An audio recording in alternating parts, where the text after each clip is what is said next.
নমস্কার বন্ধুরা, আমি আজ বাঁধাকপির একটা রেসিপি নিয়ে আপনাদের সামনে হাজির হয়েছি। রেসিপিটি কিন্তু না দেখলে আপনারা বিশ্বাসই করবেন না এটা কি হতে চলেছে। তাহলে দেখে নিন। আমি এখানে একটা বাঁধাকপিকে 4 টুকরো করে তার একটা টুকরো নিয়ে নিচ্ছি। এবার গ্রেটারের এই জায়গাটা দিয়ে আমি এটাকে একটু গ্রেট করে নেব।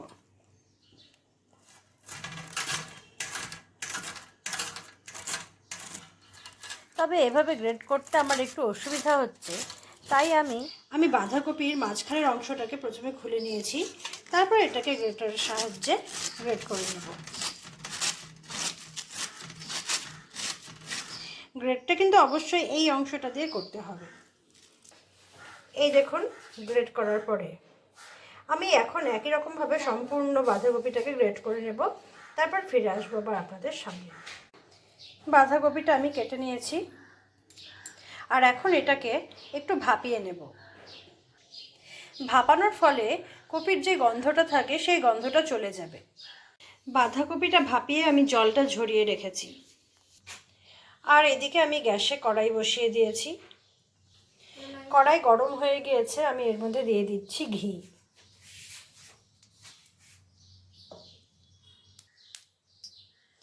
ঘিটাও গরম হয়ে গিয়েছে। আমি চারদিকে একটু ভালো মতো লাগিয়ে নিলাম। এবার আমি বাঁধাকপিটা ঘিয়ের মধ্যে দিয়ে দিচ্ছি আর ভেজে নেব। ঘিয়ে ভাজাতে বাঁধাকপির যে একটা গন্ধ থাকে সেই গন্ধটাও চলে যাবে, প্লাস বাঁধাকপিটাও একটু ছাড়া ছাড়া হবে।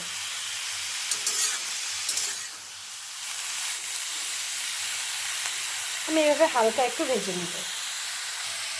বাঁধাকপিটা ভাজা হতে হতে আমি এদিকে একটা সসপ্যানে বসিয়ে দিয়েছি দুধ, আর তার মধ্যে দিয়ে দিচ্ছি একটা তেজপাতা। দুধটাকে আমি ভালো মতন জাল করে ঘন করে নেব। বাঁধাকপিটা আমি ভালো মতনই ভেজে নিয়েছি, আর এটার যে গন্ধটা থাকে সেই গন্ধটাও কিন্তু একদম চলে গিয়েছে। এখন আমি গ্যাসটাকে বন্ধ করে দেব। এদিকে আমার দুধেও জাল উঠে গিয়েছে।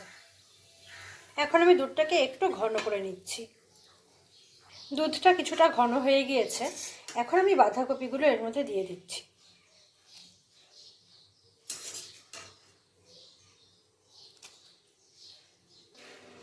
বাঁধাকপি সম্পূর্ণটাই আমি এর মধ্যে দিয়ে দিয়েছি। এখন পায়েস যেরকম করে করা হয় বাকিটাও আমি ঠিক সেভাবেই করে নেব।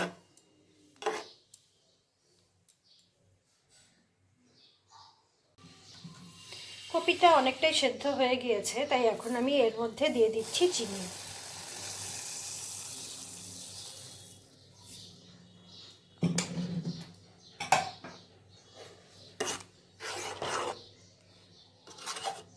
মিষ্টিটা অবশ্যই যে যেমন মিষ্টি খেতে ভালোবাসেন সেই অনুসারে দেবেন। আমি আগের থেকে কিছুটা কাজু আর কিশমিশ ধুয়ে রেখেছিলাম, সেটাকে এখন আমি এর মধ্যে দিয়ে দিলাম।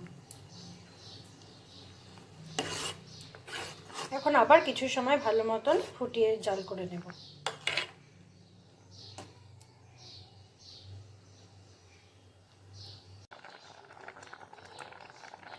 পায়েসটা আমার একদম রেডি হয়ে গিয়েছে।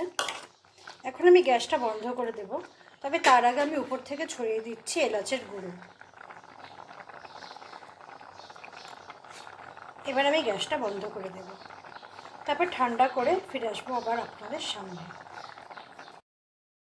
বাঁধাকপির পায়েস তৈরি করে আমি ফিরে এসেছি আপনাদের সামনে। এটা কিন্তু খেতে একদম অন্য রকম হয়, স্বাদটা কিন্তু অসাধারণ হয়, সেটা আপনারা না খেলে বুঝতে পারবেন না। যদি আপনাদের ভালো লাগে তবে অবশ্যই আমার এই রেসিপিটি ফলো করবেন, আর আপনাদের কেমন লাগলো সেটা অবশ্যই আমাকে জানাবেন। আজকের মতন আমি আমার ভিডিওটি এখানেই শেষ করছি, তবে তার আগে বলে রাখি, আমার ভিডিওটি ভালো লাগলে প্লিজ আমার চ্যানেলটিকে সাবস্ক্রাইব করে আমার পাশে থাকবেন। নমস্কার।